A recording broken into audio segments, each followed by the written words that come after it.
hablando de que siempre en un pueblo pequeñito, luchando porque se reconociera lo que yo sentía por este medio. Y era complicado. Yo llevaba a la gente a mi casa para que pudieran, además cogiendo referencias que ellos pudieran conocer, para ver si podían apreciar lo que yo apreciaba. Digamos que he sido un poco, no sé, predicar en el desierto, ¿no? Es lo que he sentido durante mucho tiempo. Se me ocurrió así. Un poco como con el cine.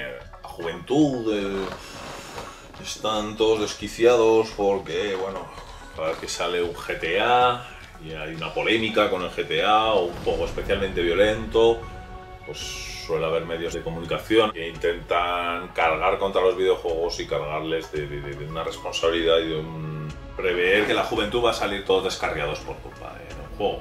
Obviamente es una sucesión de otros factores. Quiero hablarte de los videojuegos como arte o como potencial para cambiar vidas. Yo desde muy pequeñita he dibujado, pero desde pequeñísima. O sea, hay fotos mías de bebé que no sabe hacer nada y estaba ya dibujando todo el día. Porque mi madre, por ejemplo, dibujaba muy bien y mi padre también.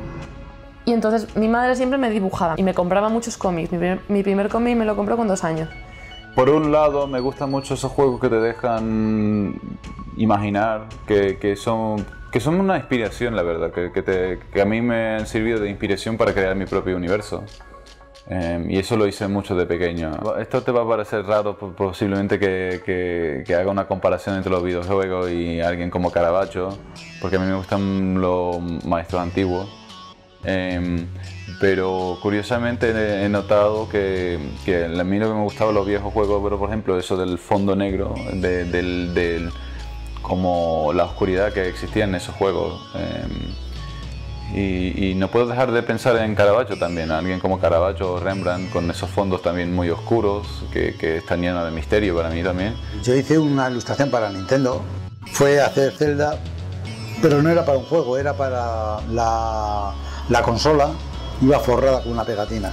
El unir los videojuegos con mi otra pasión, que es el pues realmente no vino realmente por dibujar los videojuegos, sino porque yo no tenía muchos amigos a los que les gustaran los videojuegos. De hecho, amigas prácticamente ninguna.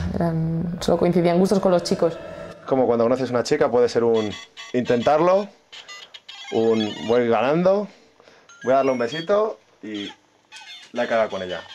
Y a partir de ahí ya fue mantener la conversación, no fue más que eso. Y tampoco al principio tenía yo la idea de, mira, me gusta esta chica, voy a intentar ligármela, ni mucho menos. Eso es lo que dice, pero sus actos eran otros. Bueno, pero realmente fue la conversación con los videojuegos y luego ya un poquito, habiendo roto el hielo, pasamos a la conversación un poco más personal y conectamos muy bien.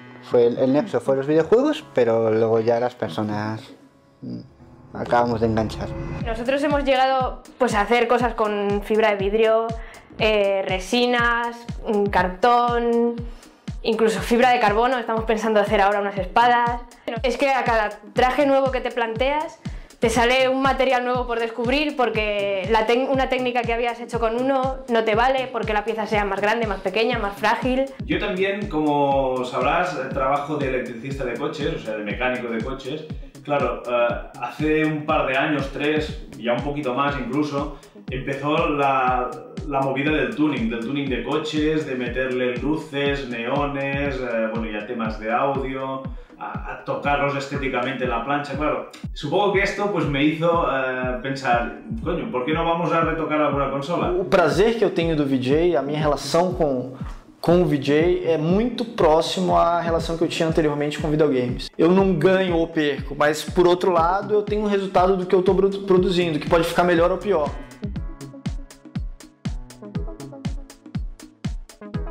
O trabalho que eu faço como VJ, de experimentar sempre durante a performance, é um trabalho que acaba trazendo resultados inesperados. Eu não sabia que eu ia chegar a tal ponto numa performance quando eu faço aquilo. Y yo estoy siempre descubriendo nuevas posibilidades. Me acuerdo que ahora viene una escena cinemática aquí con una musiquilla. Es un MIDI de 2 pistas. Esa melodía y el bajo. Ya está, y ya con eso te han hecho una imagen y una música que no se te va a olvidar en la vida. Yo últimamente uso más el Nanoloop porque me gusta lo inmediato que es, pero bueno, uno es un tracker y otro es una caja de ritmos, digamos, para la Game Boy. Es decir, lo interesante sobre todo es que la gente sigue haciendo cosas para esto. ¿Por qué hay una escena, una demo scene tan grande para estas consolas, no? Pues yo estaba como intrigado en sacar mis propias canciones o hacer versiones de lo que iba escuchando, o sea, sacándome todas las del Sonic, las del Risky Woods, las del Columns. Recuerdo, cogía a mi hermana, la ponía, tú haces la segunda mano, la ponía a mi lado y mira, tienes que hacer estos bajos, y empezaba yo a hacer Columns a 4 manos. Mi primera película, Cronocrímenes, es una película escrita y dirigida por alguien que ha jugado a videojuegos. Eso es una cosa que puedes ver en todo momento en la película y que está muy presente. De hecho, cuando los periodistas hablan de influencias del videojuego en el cine, lamentablemente suelen hablar de adaptaciones de videojuegos al cine, cuando creo que la influencia real y la influencia significativa y la influencia pertinente es que los que hemos jugado a juegos escribimos de forma distinta a los que no han jugado. Yo soy escritor, yo escribo, ¿no? Fundamentalmente escribo rap, pero me gusta escribir un poco de todo. Estoy terminando ahora de escribir lo que va a ser mi primera novela, ¿no? A la hora de plantearme el libro argumental de la novela, me he fijado más en algún que otro videojuego que en otros libros o en libros que me haya podido leer.